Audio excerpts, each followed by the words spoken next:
What's up, guys? This is Jeron with Savage Gym.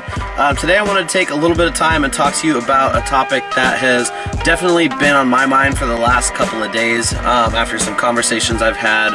over the last few weeks, both with people that I coach and also things that I've seen going on in social media, and that's the idea of comparison. Now, Mark Twain once said that comparison is the death of joy, and what I definitely think he was trying to hit on is the fact that the fastest way to become dissatisfied with yourself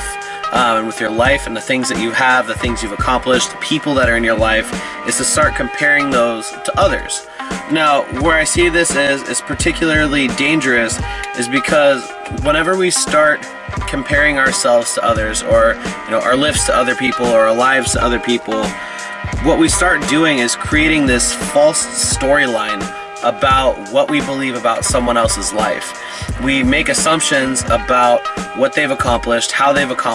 easy it's come to them,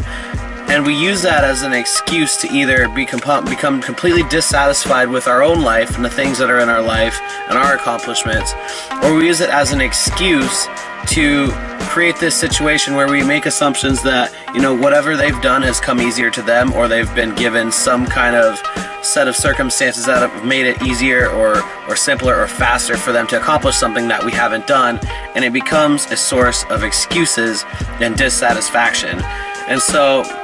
kind of in the way that Mark Twain was saying comparison is the death of joy, I think also that comparison is also the death of focus. What it does is it switches our attitude from one of introspection and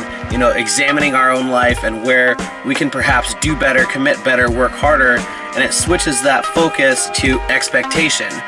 We look at the things that we should be given, or we start to look at our life as a source of injustice. There are things that we're not given, opportunities that we weren't granted, rather than opportunities for us to work harder and to accomplish more and to really become a key mover and changer and driver in your life. I also think that because of this, comparison also kills your sense of empowerment, because rather than looking at yourself as an agent of change in your own life, you look at yourself as somebody that is subject to circumstances or a victim of circumstances or things that have happened in their life. I also think that comparison kills a sense of responsibility,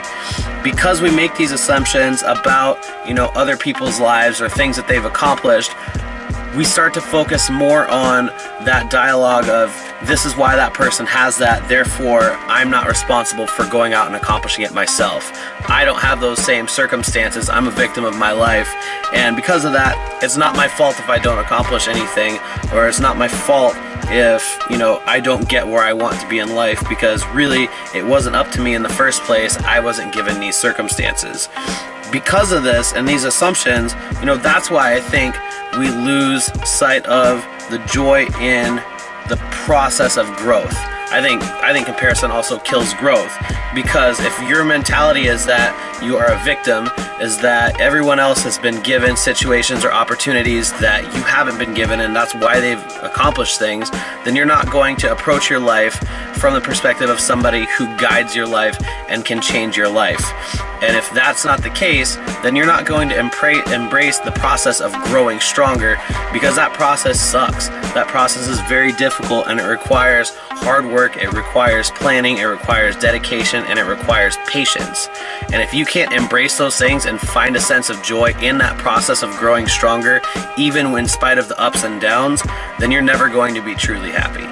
So hopefully that's something that has maybe given you a little bit of new perspective, but try and take a look at the places in your life where you're comparing yourself to others, and try and hold yourself accountable to not making those assumptions about why or how somebody else has accomplished something, and instead focus on examining your life, where you can be better, where you can work harder, where you can be stronger, and start embracing that process of growing stronger.